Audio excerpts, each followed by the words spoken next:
because I refuse to sell it. I'm not one of the typical high art collectors who buys and then you come back 5 years later and you say, what happened to that painting you bought? That was so beautiful. Well, I sold it for $10 million. I made a lot of money on it. I said, I could never do that. It's not what I think art is. I think it's more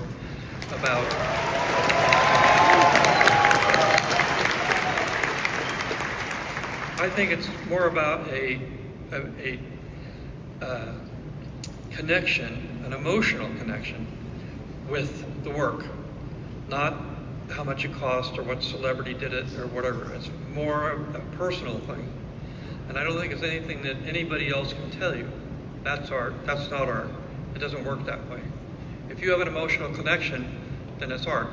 If you don't, then just move on to the next painting. And it's the idea that people can tell you what art is and talk about it. I've discovered just from my experience of making movies and things that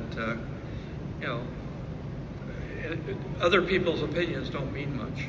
The only thing that really means something is what you do and what you feel about it. And then if you see that other people react to it in a very emotional way, then you say, well, I did my job, that was good. But when people come who say they're experts and they say, oh, that's not art, that's not this, that's tough. And I've worked with hundreds of illustrators in my life, and they're all brilliant, they're all great, but they don't get recognized for anything. So this is sort of a temple to the people's art.